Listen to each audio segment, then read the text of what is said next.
तो हेलो बच्चों, आज की इस वीडियो में हम बताने वाले हैं क्लास 7 हमारी दुनिया। पाठ है 4। पाठ का नाम है वायुमंडल एवं इसका संगठन। तो बच्चों, इस पाठ में जितने भी क्वेश्चन आंसर हैं वो सब के सब हम लिखवाने वाले हैं। तो बन रही इस वीडियो में, वीडियो को पूरा देखिए। वीडियो अच्छा लगे तो वीडियो को लाइक कीजिए एंड चैनल को सब्सक्राइब कीजिए। सबसे पहले हम लोग इस पाठ के क्वेश्चन आंसर को जान लेते हैं। पाठ है 4 हमारी दुनिया, वायुमंडल एवं इसका संगठन। तो बच्चों, इस पाठ का पहला क्वेश्चन है वायुमंडल किसे कहते हैं। उत्तर है पृथ्वी के चारों ओर वायु का घेरा है जिसे वायुमंडल कहते हैं। अगला है, देखिए, वायुमंडल में गैसों का वितरण, मतलब कौन गैस वायुमंडल में कितना % है। तो पहला है नाइट्रोजन। तो नाइट्रोजन गैस वायुमंडल में 78.03% है। दूसरा है ऑक्सीजन। ऑक्सीजन गैस 20.99% है वायुमंडल में। अगला है आर्गन। आर्गन गैस 0.94% है। कार्बन डाइऑक्साइड गैस 0.03% है। हाइड्रोजन, हीलियम, ओजोन, ये तीनों मिलकर 0.01% है। आगे देखिए, संघनन किसे कहते हैं। संघनन किसे कहते हैं, वैसी प्रक्रिया जिसमें जलवाष्प अपने कणों की ऊर्जा में कमी के कारण वापस तरल बन जाते हैं, उसे संघनन कहते हैं। देखिए, वैसी प्रक्रिया जिसमें जलवाष्प अपने कणों की ऊर्जा में कमी के कारण वापस में वो तरल यानी जल बन जाते हैं, तो उसी को संघनन कहते हैं। आगे देखिए, ग्रीन हाउस किसे कहते हैं। ग्रीन हाउस का यहाँ पर 2 परिभाषा है। तो देखिए, कांच या ग्लास के घर में छोटे पौधों को उगाया जाता है जिसे ग्रीन हाउस कहते हैं। ये शॉर्टकट परिभाषा हो गई थोड़ा। ये देखिए, कांच या प्लास्टिक के घर बनाते हैं जिसमें सूर्य की किरणें अंदर जाती है लेकिन बाहर नहीं आती है, इसे ग्रीन हाउस कहते हैं। देखिए, कांच या प्लास्टिक का सबसे पहले हम लोग घर बनाते हैं जिसमें सूर्य की किरण अगर अंदर जाएगी तो उसमें से वो बाहर नहीं आती है। जहाँ पर धूप कम होता है ना, धूप चाहे गर्मी, वहाँ पर ये सब किया जाता है और उसी में खेती की जाती है।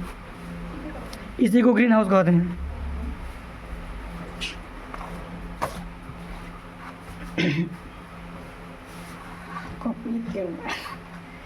प्रश्न है, वायुमंडल को 5 परतों में बांटा गया है।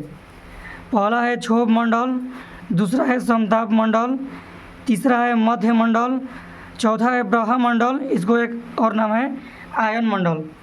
आयन मंडल। आगे देखिए, 5वां है बरही मंडल। अब देखिए, ये 5 का हम लोग परिभाषा जान लेते हैं। पहला है क्षोभ मंडल। इसका आंसर है, यह वायुमंडल की सबसे निचली एवं महत्वपूर्ण परत है। मौसम परिवर्तन इसी मंडल में होता है। इसकी औसतन ऊंचाई 13 किलोमीटर है। अगला है समताप मंडल। यह मंडल का फैलाव 50 किलोमीटर तक है। 50 किलोमीटर कहाँ से, इसके बाद है वो क्षोभ मंडल के बाद है। मतलब यहाँ जब ये क्षोभ मंडल खत्म होगा उसके बाद ये शुरू होगा समताप मंडल। 50 किलोमीटर तक है, यानी 13 है, 14 से स्टार्ट होगा, 50 तक जाएगा।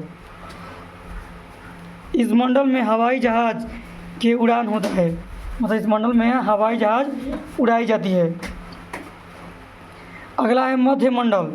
यह मंडल का फैलाव 80 किलोमीटर तक है, यानी समताप के बाद है। 50 से ऊपर जाएगा तो उसके बाद आ जाएगा मध्य मंडल। 80 किलोमीटर तक है। यह मंडल अंतरिक्ष से आने वाले उल्कापिंड से रक्षा करता है। कोई पूछेगा कि कौन सा मंडल उल्कापिंड से रक्षा करता है, तो मध्य मंडल। आगे देखिए, मध्य मंडल का विस्तार कहाँ तक है, तो 80 किलोमीटर तक है।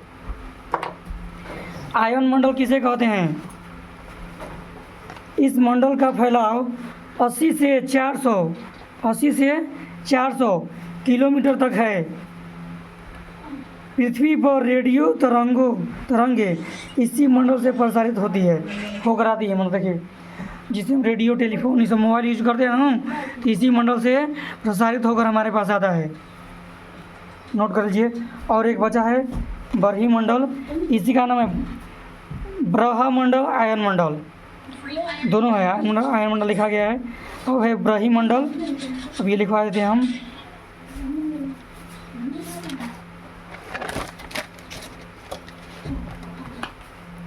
ब्रह्मंडल किसे कहते हैं? यह मंडल वायुमंडल की सबसे ऊपरी परत है। यह वायु की पतली परत होती है। यहाँ पर हल्की गैस हीलियम हाइड्रोजन होता है। हम लोग तो पाठ के क्वेश्चन आंसर जान लिए। अब थोड़ा पाठ के अंदर जो अभ्यास के प्रश्न हैं उसको हम लोग जान लेते हैं।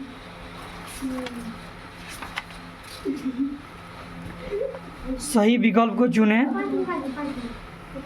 पृथ्वी की सतह से ऊपर की ओर जाने पर सांस लेना कठिन होता है, क्योंकि देखिए, क्योंकि वातावरण में कार्बन डाइऑक्साइड की मात्रा बढ़ जाती है। नहीं, वातावरण में ऑक्सीजन की मात्रा बढ़ जाती है। ऊपर जाएंगे तो ऑक्सीजन बढ़ेगा नहीं, घटेगा।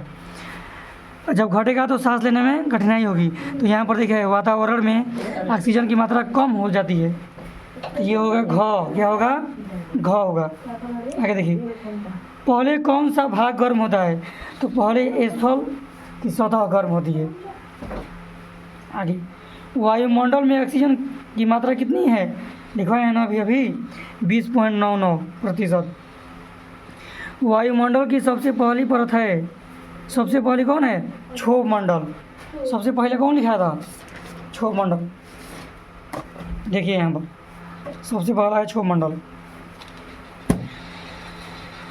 रेडियो तरंगे किस परत से प्रसारित होकर पृथ्वी पर वापस लौटती है? तो किससे होती है? तो आयन मंडल से होती है। आयन मंडल है, देखिए आयन मंडल, देखिए परिभाषा में लिखा है, रेडियो तरंगे इसी मंडल से प्रसारित होकर आती है, आयन मंडल या ब्रह्मंडल। अब देखिए, रिक्त स्थानों को भरिए। समताप मंडल का आरंभ होता है तो क्षोभ मंडल के बाद होता है ना, यानी 13 किलोमीटर के बाद होता है। क्षोभ मंडल के बाद होता है 13 किलोमीटर, या क्षोभ मंडल के बाद होता है। तो आप लोग ये क्षोभ मंडल के बाद होता है। वायु मंडल का फैलाव 10 किलोमीटर तक है। वायु मंडल, वहीं वायु मंडल, आयन मंडल कहाँ तक है? तो लिखवाएं हम, देखिए यही है ब्रह्मंडल या वायुमंडल या आयन मंडल। तो 80 से 400 किलोमीटर तक कितना फैला होता है? 80 से 400 किलोमीटर तक। हल्की गैस डैश से अंतरिक्ष में तैरती है। हल्की गैस डैश से अंतरिक्ष में तैरती है।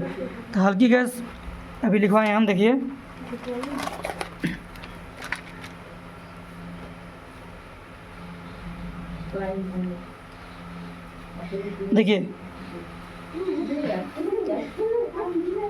यहाँ पर हल्की गैस हीलियम हाइड्रोजन होती है। किसके कारण तैरती है? ब्रह्मंडल के कारण। कौन मंडल? ब्रह्मंडल के कारण। देखिए, हल्की गैस ब्रह्मंडल के कारण अंतरिक्ष में तैरती है। हल्की गैस हीलियम भी हो सकता है या ब्रह्मंडल। वायुमंडल का विस्तार पृथ्वी की सतह से 10,000 किलोमीटर की ऊंचाई तक है। कहाँ तक है? 10,000। 700 किलोमीटर से 10,000 तक है। आगे देखिए,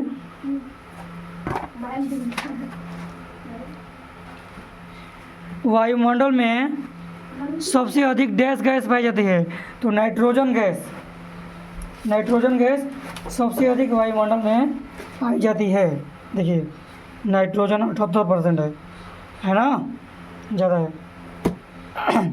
तापमान बढ़ने से डैश के जल स्तर में वृद्धि होती है। तापमान बढ़ने से डैश के जल स्तर में वाष्पन के जल स्तर में वृद्धि होती है। आगे देखिए, डैश गैस को ग्रीन हाउस कहते हैं। कार्बन डाइऑक्साइड को ग्रीन हाउस गैस कहते हैं। ये जो जितना प्रश्न है वो सब हम लिखवा दिए हैं।